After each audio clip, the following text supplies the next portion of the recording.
Hello everybody, my name is Happy and I'd like to welcome you all to my History Reaction channel. Today we're going to be taking a look at Wacky War Tactics by Blue Jay. As usual, I will include a link to the original content in the description down below. Please head over to Blue Jay and let him know you appreciate his humorous, entertaining, and fun videos that are also great history, if you like what you see here. Alright, with that said, we're just going to go ahead and get into this. I don't know if he's made like 3 of these, and I've seen reactions to 1 or 2 of them, but I couldn't tell you which 2 or 1. I might have seen the same one twice. I really don't remember. So I don't know if I've seen this or not. I will eventually watch all 3 of them. I know I've seen at least 1 of them before, but let's go and we'll just have fun with this. When it comes to expressing one's creativity, people often pursue activities like drawing or writing, or a lackluster combination of the two. But those of us with more chaotic alignment express ourselves in other ways. Jimmy, why don't you draw me your favorite thing you did this summer? By catapulting corpses into the besieged city walls, not only would we be disposing of our dead, but we'd be spreading fear and disease amongst the enemy's ranks at the same time. Exactly. 2 birds with 1 stone, mother! Brilliant. You need to stop spending time with the neighbor boy. As Dieter F. Uchtdorf once said, the desire to create is one of the deepest yearnings of the human soul. And so is murder. So while humans have been battling for thousands of years, it's only natural that we've also sought more unique ways of getting those dubs. So today, we're going to explore some of my favorite military tactics used in history. Alright. The SMS Trafalgar was a German civilian ocean liner that was repurposed into a warship for World War I, converting. We talked about this one in another video, but we'll go ahead and let it play out. But yeah, the Trafalgar is, I wouldn't call it a wacky war tactic as much as I would a bizarre coincidence. It's absolutely hilarious. This was actually a common war tactic in several wars. World War I and World War II both, but others as well. Ocean liners, the troop transport or medical ships was common, but fitting them for war was kind of like giving a kid a gun. Sure, a child soldier can produce the same stopping power as your average GI, but let's just say Rambo would have been a much shorter movie if he was mowing down toddlers instead of Burmese soldiers. The Trafalgar was tasked with taking on British merchant ships off the coast of South America, and to do this, they came up with a unique strategy. Using some newspaper pictures they found, they disguised their ship as the British ocean liner, the RMS Carmania, and used the ruse to sneak up on merchant vessels. The newly disguised Trafalgar set off on its first voyage, feeling all cheeky, and soon encountered its first victim. Yeah, the real Carmania. Well, this is awkward. Yeah. Dialing the clock back a few hundred years, we have the probably fictitious, but I'm still going to include it because fuck it story of the town. Yeah, so the story of the Trafalgar and the Carmania is pretty straightforward.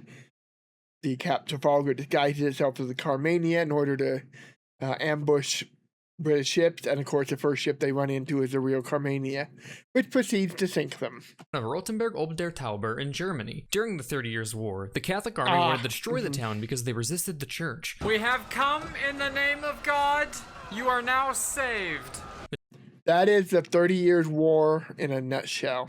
The town council attempted to change the Count of Tilly's mind with a gift of local wine, 3 1/4 liters worth. The count declared that if anyone could drink the lot of it in one sitting, he would spare the town. So the councilman gave it to their mayor, who proceeded to abuse his liver more than an Olympic gymnastics team.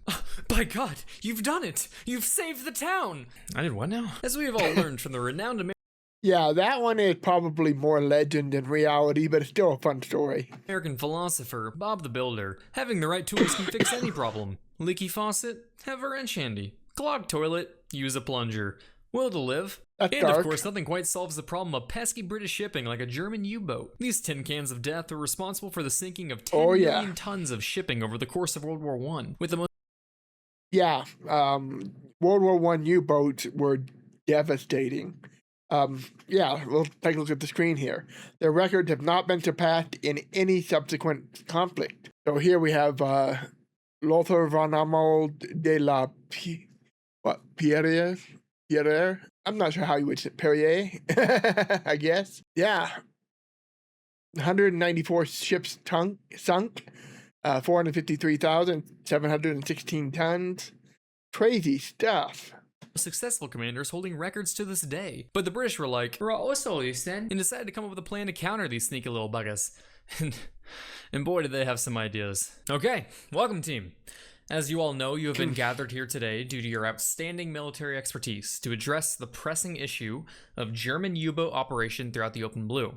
These Kraut underwater vehicles have been terrorizing our supply lines for too long, and they did come up with a lot of crazy ideas, not just here in World War I, but they revisited this in World War II, and they revisited it again in in the Cold War.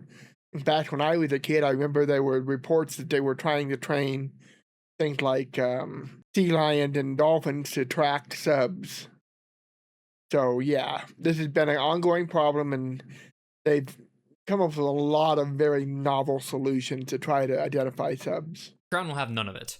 Now, gentlemen, let's hear some of your ideas, and remember, there are no stupid answers.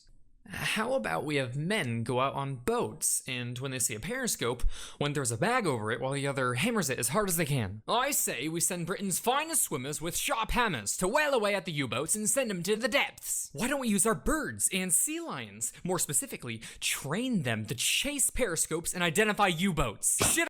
The sea lion one I know did actually happen in Cold War period, post-World War II. Or at least it was proposed, and I'm pretty sure they did some experiments on it. On the periscopes. Train seagulls to shit on the periscopes and force them to surface. Let's just fucking paint the ocean. Just all of it. So when the periscope comes up, it's blinded by the paint. Yeah, that'll work. I stand corrected. You may think I'm joking, but they actually went through with some of these plans. Let's take a look at this. Sea lions, grease paint, and the U-boat threat. Admiralty scientists turned to Musical Hall in 1916. World War I anti-submarine warfare in seagulls, sacks, and hammers. And seagulls were trained to defecate on German U-boat periscopes. Ay, ay, ay, ay, ay. Radios were well developed by the time World War II came around, but Germans had the annoying habit of listening into Allied transmissions. Hey, can you guys stop listening into our transmissions, please? Or we'll have to take action. Oh yeah? You and what pigeons? Allies turned to the tried but true method of using homing pigeons Carrier to help pigeons, deliver sensitive material. That was what, Operation Columba, I think it was? The plan was to parachute the pigeons into France with instructions for the locals on how to use them to deliver intel across the English Channel. And if you're wondering how exactly one goes about parachuting pigeons into a war zone, what are you, stupid? The answer is lingerie. Or more specifically, yes, the lingerie company Maidenform. That's right, the Allies hired a lingerie company to spice up their production, shifting from making...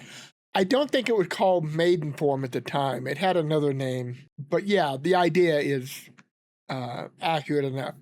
Lingerie companies were repurposed to producing things like parachutes and other military supplies. But that's common in wars, especially major conflicts like the World Wars. A lot of civilian companies are, in whole or in part, having their production turned over to military purposes. Corsets and bras to pigeon parachutes and vests. Unfortunately, this tactic led to many deaths, as pigeons that landed unseen by locals would be trapped in a straitjacket of sexy pigeon lingerie, so another method was devised. Except that I think, unless I'm misremembering, they made the parachutes out of the lingerie. Well, you know what I mean. But I think they actually put them in little boxes, the pigeons themselves. I could be misremembering that, but I think they were in boxes that were parachuted down. Where this time, pigeons would be strapped to the chest of a paratrooper and were kept alive by the power of friendship. When the supply of pigeon corsets ran out, paratroopers would just stuff the little guys in their socks, cutting a hole for them to peek their heads out of. Cut a few more for the wings and boom, you got yourself some flying shoes. Compared to the rest of these stories, this strategy was by far the most effective, with an estimated 95% message delivery rate due to That's a little exaggerated. I don't think they have an exact number on that, but it was fairly high. I think it was more in a range of like 85 to 95. So they're just taking the optimistic side of that. Homing pigeons' uncanny knack for finding their way home. Yep. Not so much blue jays, though. Aww. But you can prove them wrong any day now, Dad. Aww. So, in conclusion, while military masterminds have devised some of history's most effective strategies, such as the Greek Trojan horse or the Soviet defense of Stalingrad, you should hide your pet from the next RTC kid you come across, because it's only a matter of time before Frederick II straps a bra on your Siberian Husky and ships him off to Afghanistan. 7 out of 10 stars. Okay. I'm surprised he didn't go into the Trojan horse. Anyway, fairly short video. Sorry about that. I hope I was able to add a little bit. But in any case, I hope we all had some fun with it. There are 2 more in this series of Wacky War Tactics. We'll get around to the other 2 eventually, but not necessarily immediately. So until next time, I'll see y'all later. Bye-bye.